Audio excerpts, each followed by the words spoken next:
नमस्कार दोस्तों, मेरा नाम है विजय कुमार। आप देख रहे हैं कॉमिक्स पिटारा चैनल को। तो चलिए दोस्तों, तुलसी कॉमिक्स की इस शानदार स्टोरी को शुरू करते हैं जिसका नाम है तिलस्म का कैदी। तो चलिए इसकी शानदार कॉमिक्स को हम शुरू करते हैं। तो आप देख सकते हैं इसका कवर पृष्ठ जो कि कुछ इस तरह का है। ओके। और वीडियो शुरू होने से पहले आप सभी से रिक्वेस्ट है कि अगर आपने हमारे दूसरे चैनल हिंदी स्टोरी पिटारा को सब्सक्राइब नहीं किया है तो प्लीज़ सब्सक्राइब कर दो। वहाँ पर 1000 सब्सक्राइबर होने में 180 सब्सक्राइबर बाकी रह गए हैं।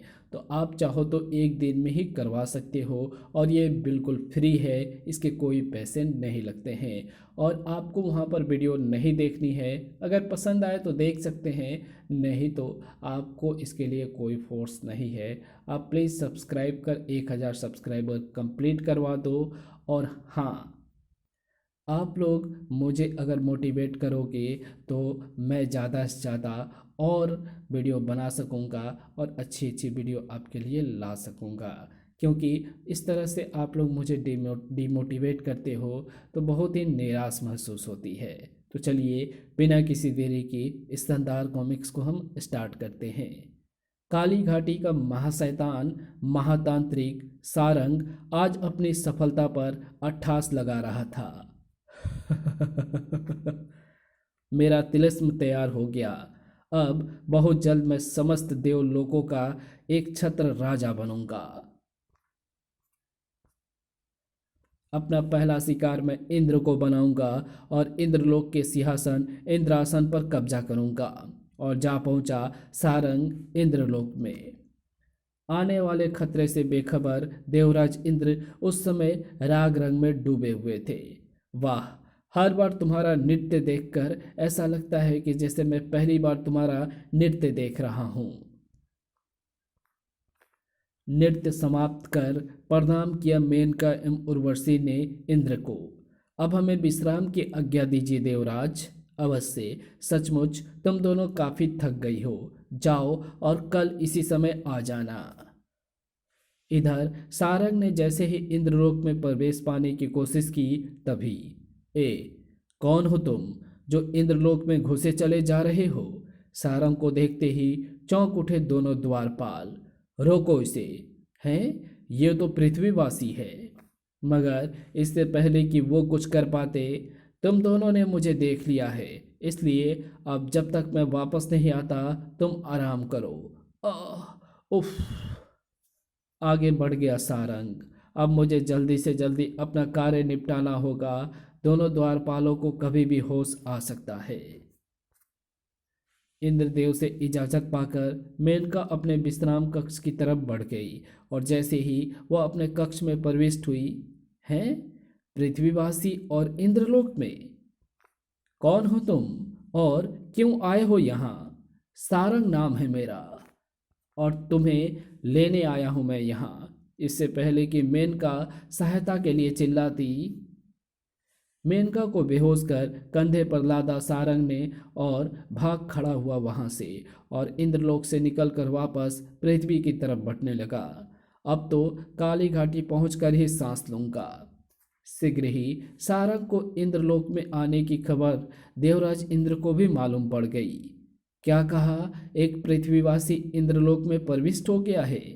हाँ देवराज, अपनी शैतानी शक्ति से उसने हमें बेहोश कर दिया था। जाओ ढूंढो उस पृथ्वीवासी को, पूरा इंद्रलोक छान मारो।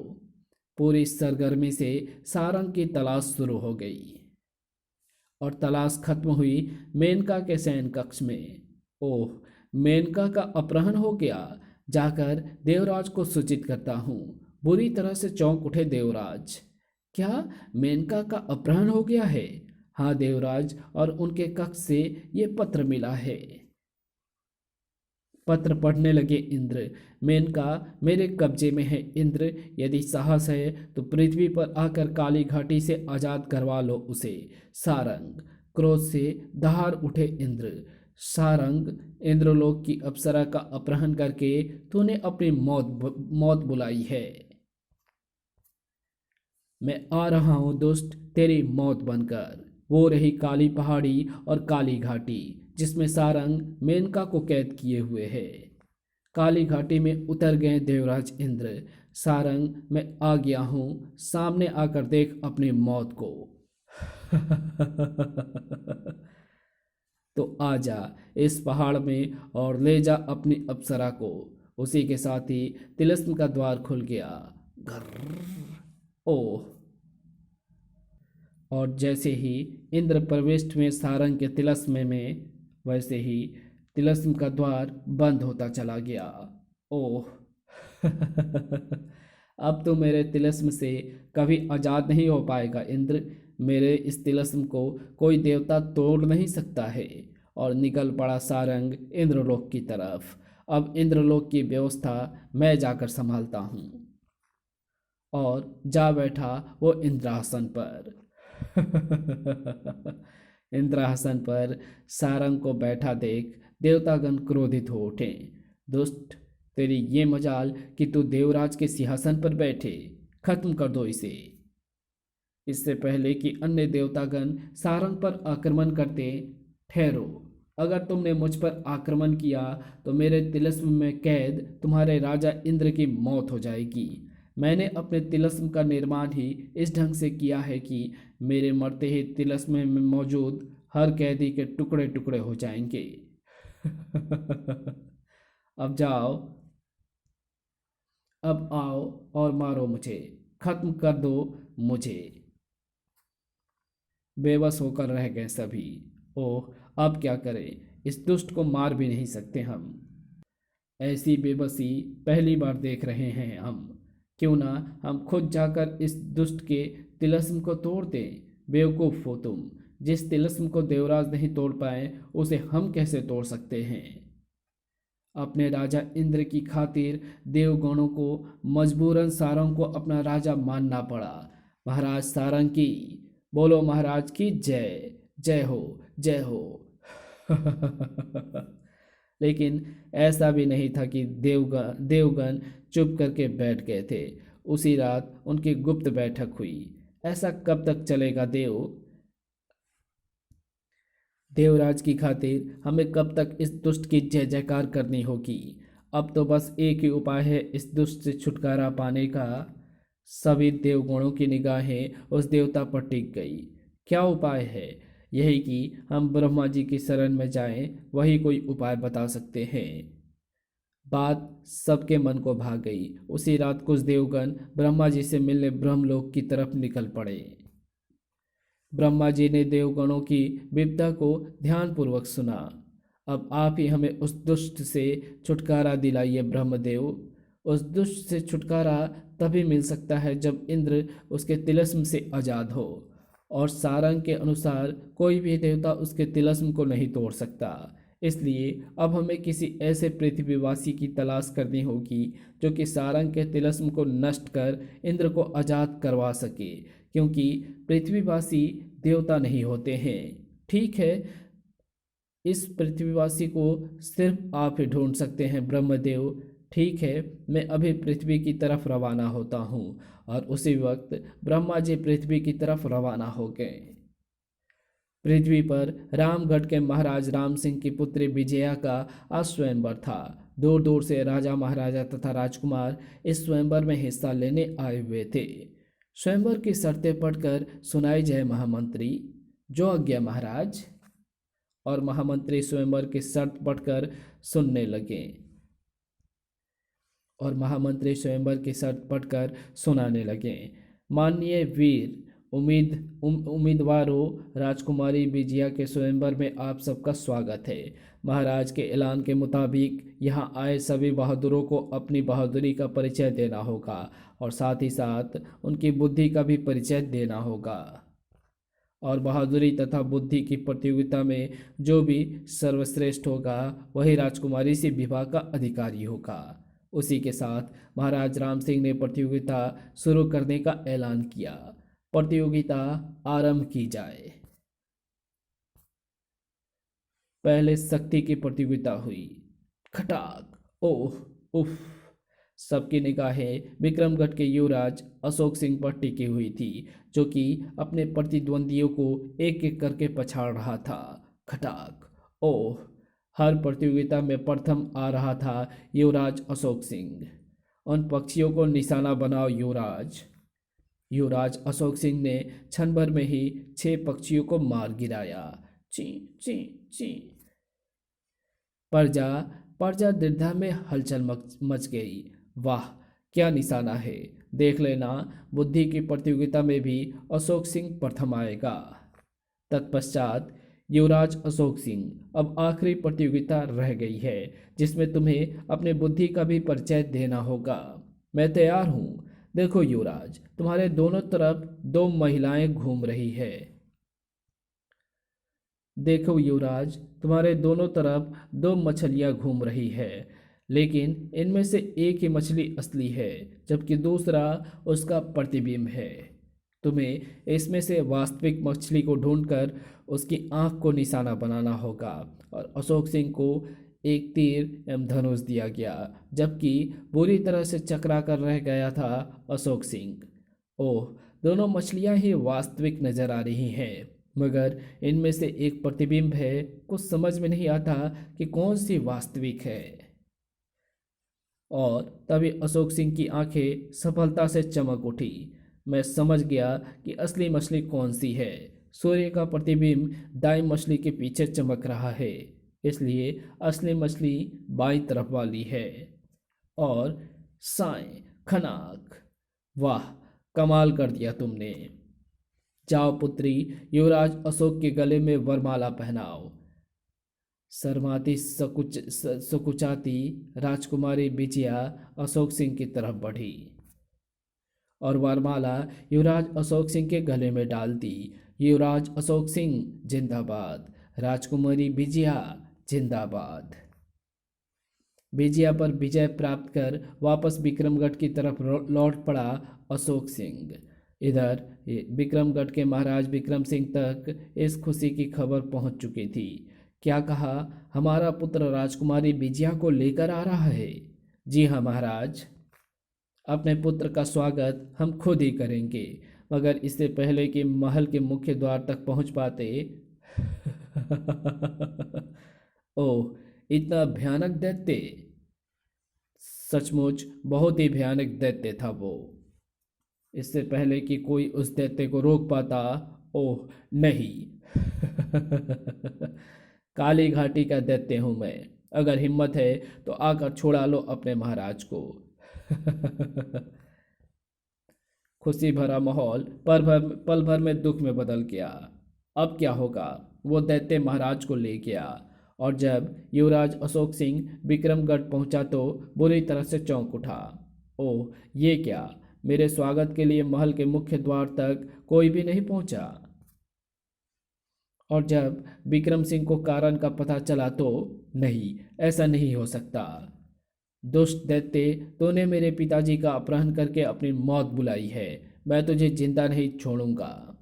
आप अकेले नहीं जाएंगे स्वामी, मैं भी आपके साथ उस दुष्ट को मार दे काली घाटी जाऊंगी। नहीं प्रिय, तुम यही महल में ही रहो, मेरा इंतजार करना। जब तक मैं पिताजी को वापस नहीं ले आता, हमारा तुम्हारा मधुर मिलन नहीं होगा। निकल पड़ा युवराज काली घाटी की तरफ। अशोक सिंह को काली घाटी में उतरते देख अट्ठास लगा उठा दैत्य दैत्य को देखते ही अपनी तलवार निकाल ली अशोक सिंह ने।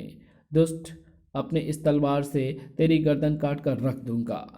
और जैसे अशोक सिंह दैत्य के करीब पहुंचा, और दैत्य ने महाराज को उस तिलिस्म में ढकेल दिया ओह, इससे पहले कि अशोक सिंह को समझ पाता, दैत्य अदृश्य हो गया। मेरा मकसद पूरा हो गया। भाग क्यों रहा है दुष्ट? मेरी हिम्मत नहीं देखेगा क्या?